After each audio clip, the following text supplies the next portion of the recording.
Hello and welcome to our 40th episode of Compass Naturals Coffee Talk. My name is Steve Hoffman. I'm very thrilled to be here with a longtime friend, colleague, and mentor, Mo Siegel, whom you may all know as the founder and former CEO of Celestial Seasonings, the tea company that really disrupted the entire industry back in the 1970s and is still a major household brand out there today. And we certainly are looking forward to Mo talking to us about the history of Celestial, but also he has been involved in so many other entrepreneurial activities in the natural, organic, and outdoor products industry that we want to talk a little bit about today, including serving on the board of Annie's Naturals, serving on the board of Whole Foods Market for 14 years. And so you witnessed a lot there, and I want to ask you some of your thoughts on the retail environment today. You're also an investor. You're on a number of boards. You continue to be very active, and we're really pleased to have you here today. Thank you very much. Thanks. Yeah. And I like you adding the outdoor piece. Well, let me see. You're on the board of Camelback, and what else? I was, but GOCO, I've been vice chair and chair, and GOCO means Great Outdoors Colorado. We get half the lottery money, half the lottery earnings for cleaning rivers, building playgrounds. Yesterday I went to a ribbon cutting in Louisville for a new park where the fires had been. We raise money, we have money to open state parks, build hiking trails, biking trails, all kinds of stuff. Wow. We have given away $1.5 billion since GOCO. Billion with a B? Billion since GOCO was started. And if you go to the trails and lots of places, parks and stuff, you'll see a GOCO sign. So Great Outdoors Colorado. Is it a government organization or a It's nonprofit? quasi-government. It was started by Roy Romer, and I think 1992 or something. One of our great former governors. Really great former governor. And it has gone on since that time to do the good work that it's done. And you're still involved And today? we are, yeah, I am. I just went to a ribbon cutting yesterday. All right. Yeah. So we're semi-government because they made it pretty independent, but the state legislature and the governor has to appoint the board members. Wow. Anyway, I love it because we talk about health, and it's been my mission since I was 19 to help get America healthy. And food is one part of it, but exercise is a huge thing. And from where I sit, exercise is even more important than food. They're both, maybe they're equal, but... Why do you say from where you sit, exercise is more important than food? Well, that's what I think. And I've read a lot about it, but it just for my own health. I'm 75 and I exercise, well, I try to do 2 hours of pickleball 6 days a week and 1 hour of hiking. And I am fit. So like And so I think biological age and then your kind of metabolic age is probably somewhere around 50, 55. Yeah, I mean, you can't fight the biological age to a degree, like bones. But you can stay fit and keep muscle mass and keep good lung capacity and things that allow you to sleep better. So combined with a great diet, I don't know how much longer genetically people can live than right now.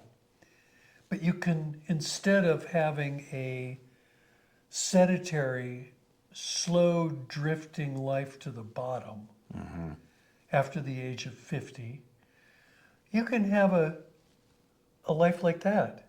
And then hopefully, kaboom. So what another gentleman I follow, Ken Dykewald, the age wave that he calls, health span. Yeah, Extending your health span, not just your lifespan. exactly the point. Yeah. Yeah. 'Cause, I don't want to extend my lifespan if I can't do anything and I'm sick. Exactly. Yeah. And I think we can. And I started Celestial Seasonings because as a kid, I had bad asthma, terrible asthma. You grew up on the Western Slope in Colorado? I was born in Salida, Colorado, but I was raised in Palmer Lake, Colorado, which is here on the Front Range, Okay. but tucked into the mountains, a little mountain town, a ranch that we had. And I just have brutal allergies to horses. And there were horses on our ranch and animals. And I felt like when I started Celestial, I'd pretty much overcome my asthma. And if I could do it, other people could do it. So let's get people healthy. And it was, Steve, it was so fun. I got to tell you, if you want to run a good business, the easiest way is to get on a wave. Not when the wave is cresting down and you're falling toward the sand, but when the wave is going up. But you almost created that wave. Well, I what would were say- other trends that were supporting you back when you were starting this then? There were scattered people, like the founders of Air One, and there were a few distributors, and that group and us, and then some manufacturers started to appear, and yeah, we were at the very beginning of the wave. And so that was fun. We got to ride the wave the whole way. Totally cool. Yeah, again, I think you actually, created a lot of the wave. Well, our group did, yeah. So, and that's what I mean, the Celestial Seasonings company and brand, again, one of the first natural products I was introduced to back when I was still in high school by my girlfriend at the time, listening to Joni Mitchell records. Did you marry her? I did not marry her, Oh, well, regretfully. you still have the We're Joni still in Mitchell touch. song, right? We still love each other. Yeah. But she turned me on to Red Zinger tea when it was still, it was like 1973. It might still have been in my the bulk God. bag. Oh, yeah. So this is in New Jersey, so your influence Yeah, we back then. started moving out. And fortunately, there were a few distributors, and thanks to the retailers that put us on the shelf. And at that point, there wasn't a natural foods movement at all. It was health foods. Right. And all the original stores were health food stores.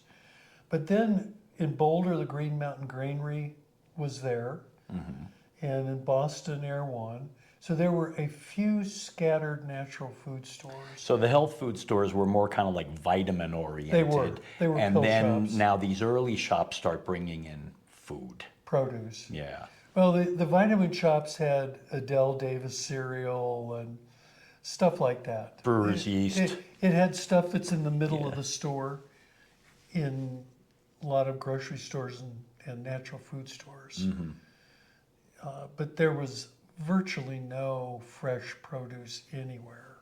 And some of the stores were just pill shops, but they did carry a little brand of herb tea, which no one, when our first sales call, I would have this, our first one, Moe's 24 herb tea. Well, the first one was Moe's 36 herb tea, but 24 herb tea, and a little thing of Red Zinger. And I'd go into a store and say, we're going to be the largest herbal tea company in the country in 3 years. And I think it maybe took us 4 years or something, but they all looked at me and I had long hair and I smelled like peppermint. I've been in that peppermint room at Celestial Seasonings. If you come to Boulder, you have to take the tour and go to the peppermint room. Yeah. And I got to say that the founders of the natural foods movement, we were dogged. We just weren't going to back down. I like Tom Petty's song, and I won't back down. One of the first things that happened to me in my career was, I think in 1970 or 71, I went out to the East Coast. And because of a set of circumstances, I was invited to a dinner party where the CEO of General Foods was. And he and I got into this not very, well, it started friendly, Steve, but it turned a little argumentative. So we went off at a corner and we were talking about the food industry. And I'm telling him what we're doing with Celestial Seasonings, and he's saying there's going to be a natural foods movement. All foods are going to be made out of chemicals by 1984. And an example is Tang, which is orange juice that the astronauts took into space. And I said to him, that's funny. I thought orange juice came from these round things orange things from trees. And near the end of the conversation, he said, why don't you give up your goofy tea idea and come get a real job and work for me at General Foods? And I said to him, with your bad attitude, you are going to be the father of natural foods because you're going to stimulate all of us to fight you. Yeah, he was right and wrong. I mean, now we are facing even more chemicals and ultra-processed foods out there in the mainstream environment, but he was wrong about natural foods. That's Well, and I don't know exactly what you're talking about because organic, you go to Costco and the grocery store, or natural products, they're just everywhere. So I don't know that there is an increase in chemical foods, is there? I think that some of the issues, again, that this whole MAHA movement of today is to get the food dyes out of food. I think there are still in mainstream conventional foods a lot of preservatives, a lot of colorings, things that in Europe or Canada they might not allow. I think that, and those are the cheaper, affordable foods, but they're not the most nutritious whole foods, you know. But I totally agree with you that, the organic and natural foods industry, you can find them now in, gas stations. Yeah, exactly. I can't believe going into Costco, which I love Costco. Well, they're one of the biggest sellers of natural and organic products in the country, aside from Walmart. Oh yeah, it's unbelievable what Costco does. So let's great. talk about this right now, because And that, again, by the way, was my hope at starting Celestial, that we could make teas that tasted so good that if you didn't care about natural foods or healthy food, you'd still want to drink still buy it. And at Whole Foods, which you mentioned I'd been with for 14 years on the board, we wanted to make food so delicious that people just wanted to eat it because it was so good. And I'd been on the board of Wild Oats before that. And I was never really popular on the board when I said things like, that tastes like ground up Birkenstocks. The question was, when we were making food, a lot of the manufacturers that just tasted crappy. So who's going to buy that stuff? Whole Foods really made a mark. And they helped a lot of manufacturers actually make better product. Yeah, and better tasting products. Very few people want to eat something really healthy that tastes bad. So it was part of just convincing the consumer to buy good food because it tasted good. And by the way, it's healthy. That was fun. Yeah. Now, we've got a lot of products. We're a very competitive market. So if you were, an entrepreneur starting today, what do you think some of today's challenges are out there? Well, I'm glad I'm not an entrepreneur starting today in the natural foods business. Because from where I stand, I could be wrong, the wave has crested. Or we're near the top of the wave where it's going to be so conventional. And then you're into the battle of food. And Just the whole big food business. Yeah, no longer a niche. Right. And we're there, or we're darn close to there. Well, UNFI, you saw that they just had that, that hacking situation, which took down all their systems and kind of created a lot of open shelf space everywhere. So, our industry, that was a national impact. Yeah. Yeah. So I don't know that I would find it as much fun as kind of inventing a category and riding up on that wave, because it's always been price competitive, and shelf space is a battleground in a supermarket, no matter what year you're talking about. But the manufacturers are sophisticated, there's big money, venture money, and the categories are limited. Now, there's always a new invention, which is awesome.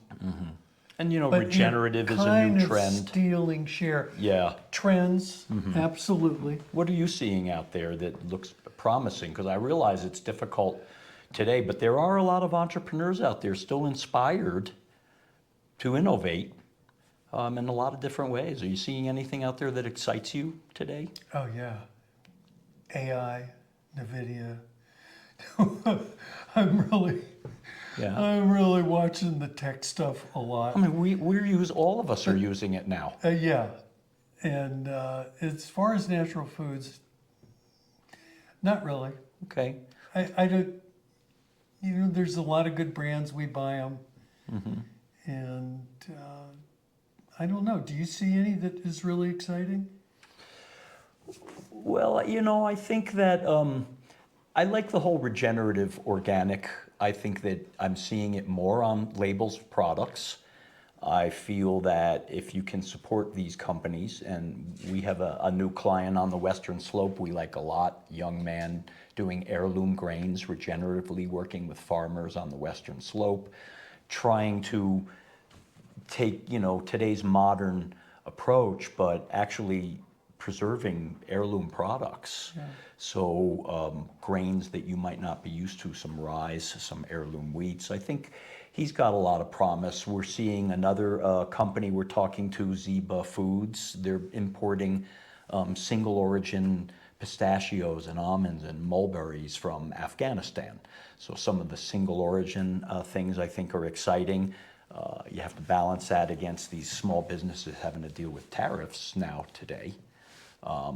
But we are seeing a lot of innovators. I think also in beauty care continues to be an area, but you know, this is where, you know, maybe to broaden it beyond natural and organic, talk about, like, you know, mission-based or conscious CPG products. Yeah. So beyond that, you know, we could be talking tech, like, you know, Apple, why don't you give us a bit more recycled, sustainable products, a bit more of a closed loop rather than me now throwing away my trackpad? Yeah. You know, can you take it back? So Yeah. I'd like to see sustainability go across industries, Yeah. not just for a select consumer base. Yeah. I read a book, and I don't remember. It was something about AI, the battle between China and the United States. And it was really interesting because the guy that wrote it, and I, again, not remembering his name, was the man that brought Siri to the market and was at that point, when he wrote it a few years ago, the lead investor in AI.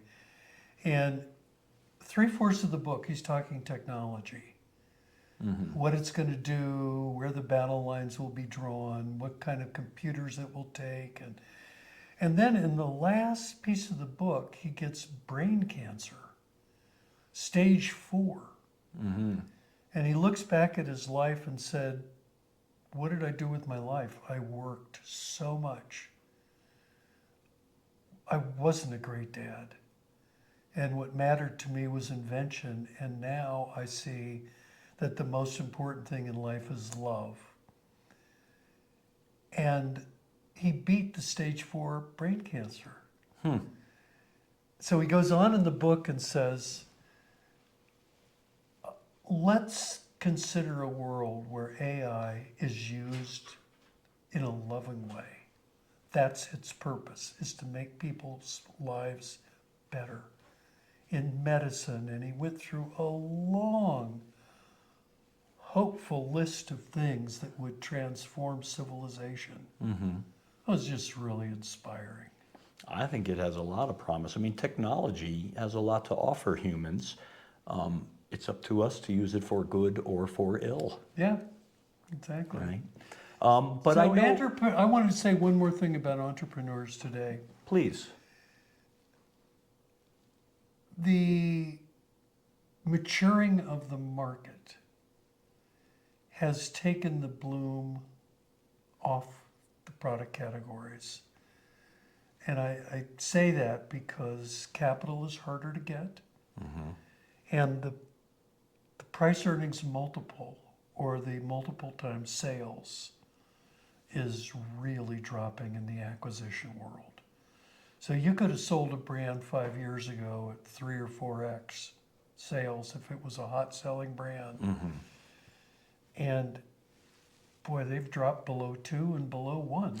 What do you think of the sale of Kellogg to Ferrero? I mean, that was $3 billion. I would have thought that cereal business was worth more than that. So that's what I'm reminded of. The Yeah. valuations might be coming down. Well, in natural foods, I know they are, because I know of some companies that are successful and they're not looking at great multiples. I see. So a little harder to raise the funds they need, or they have to give up more equity. You know, what's your choice? You're going to buy into a new technology or buy a cereal brand? Now, Purely Elizabeth, that's a great brand that she's just done a brilliant job with. And that might do a little better, but not like it would have done 5 years ago when you go to sell it. So entrepreneurs are going to have to work a lot harder. Where do you see, I know, investment really dried up during the pandemic. Yeah. Are you seeing it open up at all in this? And again, what I keep hearing is we're a maturing industry and the better investment might be in riskier tech, things like that. Yeah, I think that there's money out there in private equity and venture, but it's lost a lot of sizzle. Yeah. I would still But say... people can do a great job, and I have a son who runs a not a steel factory, but steel distribution business. And this business has gotten pretty large. He is a nuts and bolts, tough operator.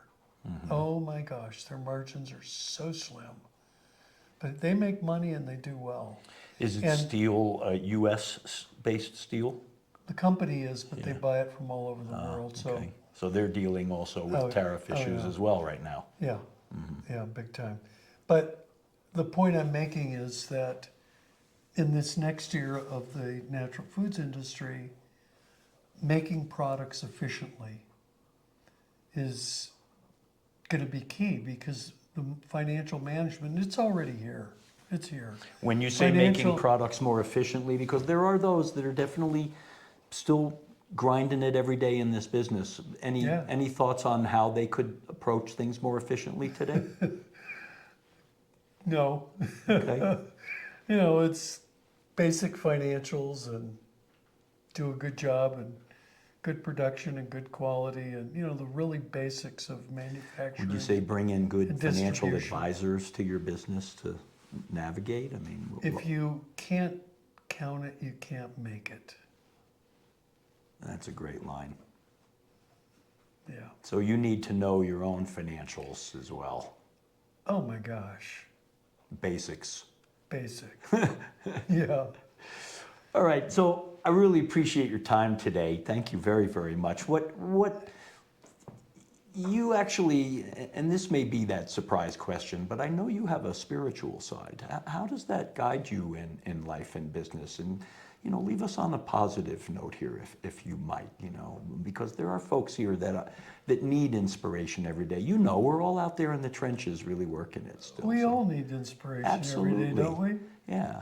But, I'm just curious if it does help guide you. I'm sure. Well, the deepest passion of my life has always been the quest for God, plain and simple. And that passion has gone on from age 15, and it has increased over the years. And my greatest joy is knowing God and wanting to do God's will. And what is God's will? Loving one another, helping one another, being hopeful, being of selfless service, being merciful, being forgiving. Things, the basics that make life good. So, yeah, a spiritual life to me is, I couldn't imagine not having it. We all have our ups and downs in life. If you have God on your side, you got the universe. If it's just you, good luck. A view of eternity is very helpful. And not even helpful because it's going to be eternal, but right here. You and I talking. I think it helps. Relationships. Right. It What helps could be guide, more important? do the right thing. Do the right thing. Be a good person. Make other people's lives good. Don't be selfish. And in business, why are you in business? To make money? No. You're in business to do something good for people. And if you do, they're going to reward you, if you're financially smart, with profit and a good company. You got a purpose, you got a mission. It's because you care. That's great stuff. Mo Siegel, thank you very much. Will you toast me with our Celestial Seasonings mugs? Oh, yeah. Compass Naturals Coffee Talk, bringing you episode 40. Thank you, my friend. Sleepy time tea. All right. And, Still the #1 specialty tea in America. and Red Zinger was the zinger that made it all happen. Red Zinger was good, but Sleepy Time was the bear that roared, even though he looked asleep. Rest well, my friends. Thank Get you.